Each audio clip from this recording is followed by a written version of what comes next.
मुखिया जी बताइए क्या परेशानी है? परेशानी है जो टॉप 20 एक नियम आया है भारत सरकार का, जिसमें हम लोगों को नियम है कि पॉस मशीन मिला है। हमारा कहना है कि पहले सेल रजिस्टर और स्टॉक रजिस्टर हम लोग रखते थे, एफसीओ में था। अब पॉस मशीन जब मिला तो उस पर सेल और स्टॉक दोनों है और उसी मशीन से निकाल कर हम पर कार्रवाई भी होती है। इन दिनों किसान रबी की फसल में खाद और पानी देने में लगे हैं। ऐसे वक्त में मुजफ्फरपुर में उर्वरक व्यवसायी हड़ताल पर चल रहे हैं, जिससे किसानों की परेशानी बढ़ सकती है। जब उर्वरक व्यवसायी हड़ताल पर रहेंगे तो किसान खाद की खरीद आखिरकार कैसे करेंगे? व्यवसायियों ने कृषि पदाधिकारी से मिलकर अपनी शिकायत रखी है। इस वक्त हम मुजफ्फरपुर जिला कृषि कार्यालय में हैं और जहां पर उर्वरक व्यवसायी अपनी समस्या को लेकर के कृषि पदाधिकारी के पास आए हुए हैं। एक समस्या आ गई है इन लोगों के पास, उससे हम बात करते हैं। सबसे पहले मुखिया जी बताइए क्या परेशानी है? परेशानी है जो टॉप 20 एक नियम आया है भारत सरकार का, जिसमें हम लोगों को नियम है कि पॉस मशीन मिला है। हमारा कहना है कि पहले सेल रजिस्टर और स्टॉक रजिस्टर हम लोग रखते थे, एफसीओ में था। अब पॉस मशीन जब मिला तो उस पर सेल और स्टॉक दोनों है और उसी मशीन से निकाल कर हम पर कार्रवाई भी होती है। फिर भी हमारी बाध्यता है कि नहीं स्टॉक और सेल रखें। अब स्टॉक सेल रखने का मतलब है कि उसके कारण हमारा दोहन होता है। दूसरी बात है कि टॉप 20 में हमारे पास कोई जादुई छड़ी नहीं है जिससे हम जान सकें कि एक किसान कितने जगह से खाद लिए हैं। फिर भी अगर 2 बोरा भी खाद हमसे लेते हैं और अन्यत्र कहीं लिए हुए हैं तो टॉप 20 पर जहाँ से वो खाद लिए, कार्रवाई किसान पर होनी है, किसान की जांच होनी है, लेकिन जांच हमारा होता है, उसके नाम पर हमारा दोहन होता है।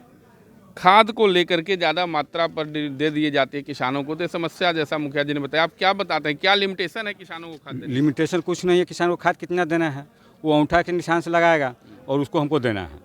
और देने का मतलब है कि कुछ किसान जो हैं 2 जगह 4 जगह 5 जगह ले लेते हैं और जिसके नतीजा है कि वो जिला में उस महीने का टॉप 20 लिस्ट में आ जाते हैं। और जिसका नतीजा है कि वो जितना दुकानदार से लिए हैं 2 बोरा 4 बोरा 10 बोरा मिला करके उस सबका जांच होता है और उस जांच के नाम पर दोहन होता है। अलग अलग जगहों पर लेने के कारण ऐसा हो रहा है। और एक जगह से वो लेते नहीं है और 13 जगह से लिए, 13 जगह में सबसे टॉप किसान में हो गए और उनके पास ज़मीन कम है या जो भी है वह कहीं बिचौलिया से लेके बेच देते हैं, उसके नाम पर मैंने कि वो जाँच। क्या नाम हो आपका? मुकेश सिंह। मुकेश जी ने जैसा बताया कि अलग अलग जगहों पर से लेने के कारण ये समस्या आ रही है। कुछ अन्य लोग भी हैं, आप बताइए क्या परेशानी है? परेशानी वही है जैसे कि जो किसान 4 जगह ले लिया वो परेशानी दुकानदार पर आता है। मेन समस्या यही है, वो किसान पर होना चाहिए न कि दुकानदार पर होना चाहिए। किसान तो इनोसेंट है, जरूरत के हिसाब से सामान लेते हैं। दुकानदार को क्या मालूम है कि जैसे कि आप वहाँ लिए, इसका तो कोई अति लिस्ट नहीं है। किसान दुकानदार तो दे दिया, दुकानदार दे दिया। किसान बताइए, आप बहुत दिन से इससे जुड़े हुए हैं और उर्वरक व्यवसायी भी हैं, तो क्या समस्या है? किसानों को इससे क्या परेशानी होगी?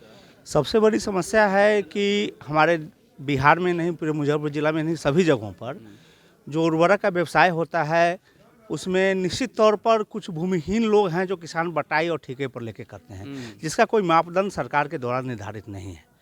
और यहाँ से जो भी जांच होती है उसमें उन लोगों से कागज़ मांगा जाता है कि अपने आपने जो उर्वरक खरीदा, आपने किस प्रकार उर्वरक की खरीदारी की, इसका कागज़ दिया जाए। तो उनके पास चूँकि कोई कागज़ नहीं होता है, उन्होंने उर्वरक लिया ये भी सही है और उसके नाम पर आर्थिक दोहन होता है लोगों को। दूसरा सबसे बड़ा कारण है कि यूरिया का मूल्य 266 रुपया पॉस मशीन पर निर्धारित है, जिसमें किसानों को 266 रुपये में यूरिया उपलब्ध कराना है, जबकि यहाँ के थोक व्यवसायी जो हैं वो लगभग 266 रुपया प्लस भाड़ा एवं पलदारी की दुकानदारों को देना पड़ता है। लगभग यूरिया 290 रुपये पर जाकर दुकानदार पर कैरिंग होता है, वहाँ पर जाकर 290 रुपये यूरिया का रेट पड़ जाता है। यूरिया बिकता है 300 में। ऐसी स्थिति में सीधी कार्रवाई दुकानदारों पर होता है, उन्हें 266 रुपये में बेचने के लिए मजबूर किया जाता है। इसी कारण पूरा जिला उर्वरक संघ के द्वारा यह निर्णय लिया गया था कि हम लोगों को 250 रुपये में दुकान तक यूरिया पहुंचाया जाए और हम किसानों को 266 रुपये में यूरिया उपलब्ध कराएं। जबकि ये समस्या काफ़ी गंभीर होता जा रहा है, 266 रुपये में यूरिया नहीं मिल रहा है। और जिला कृषि पदाधिकारी ने क्या आश्वासन दिया? जिला कृषि पदाधिकारी ने कहा कि मैंने इस पर विचार कर रहा हूं, हम बात करेंगे, होलसेलर के साथ बैठक करेंगे। अगली बैठक 2-4 दिनों में उनके साथ बैठक करके इसका निर्णय लेंगे। गेहूं के फसल का सीजन है और ऐसे में यूरिया उर्वरक की काफ़ी आवश्यकता पड़ती है किसानों को। और उर्वरक व्यवसायी जो है हड़ताल के मोड में है। जिला कृषि पदाधिकारी के यहाँ पहुँचे हुए अपनी समस्याओं को लेकर के। इन लोगों के पास कई एक तरह की समस्याएँ हैं। होलसेल के यहाँ से महंगी रेट पर यूरिया उपलब्ध होता है, जिसे इन्हें उचित दाम पर बेचने के लिए कहा जाता है। वहीं किसानों के द्वारा भी कई एक दुकानों से जो उर्वरक की खरीदारी कर ली जाती है तो कार्रवाई इन लोगों पर होती है। तो ऐसी समस्याओं को लेकर के जिला कृषि पदाधिकारी के पास पहुंचे हैं, जिन्होंने आश्वासन दिया है कि इन लोगों की समस्याओं का निदान होगा, किसी तरह की कोई समस्या नहीं होने दी जाएगी। वहीं बिहार तक ने कृषि पदाधिकारी से भी बात की, तो सुनिए उन्होंने क्या कहा। विशेष समस्या नहीं है, मामला ये था कि पॉस मशीन से जो बिक्री की जा रही है, तो इसमें इन लोगों को भी पूरा सही ढंग से समझ में नहीं आ पा रहा था, तो वही समझाने के लिए आज बैठक बुलाई गई थी। इन लोगों का कहना है कि किसान भी परेशान होंगे, व्यवसायी को परेशान किया जा रहा है। कोई परेशानी नहीं है, न इन लोगों को परेशानी है, न हमें परेशानी है, और न किसान परेशान होंगे। किसी को भी परेशान होने की आवश्यकता नहीं। ये तो बात हो गई खाद्य व्यापारी और कृषि पदाधिकारी की। अब हम चलते हैं किसान के पास। हम लोग को केमिकल फर्टिलाइजर नहीं मिलेगा तो खेती ढंग से नहीं हुआ, सिस्टमेटिक ढंग से नहीं हो पाएगा, उपज भी नहीं हो पाएगा, खेती खत्म हो जाएगा इसी तरह। अभी तो उर्वरक का सीजन है। हाँ, अभी उर्वरक का सीजन है, लेकिन मिल नहीं पा रहा है, अभी उपलब्ध नहीं हो पा रहा है। हो रहा है लेकिन वो इतना 310-5 रुपये के में बिक रहा है, लेकिन परेशानी हम लोग परचेज करके यूज कर रहे हैं। परेशानी तो होता है, सरकार कुछ कह रहा है और मिलता कुछ में है। ऐसे वक्त में चाहिए कि सरकार कुछ ऐसा निदान निकाले जिससे किसानों को भी परेशानी ना हो और ना ही खाद्य व्यापारियों को।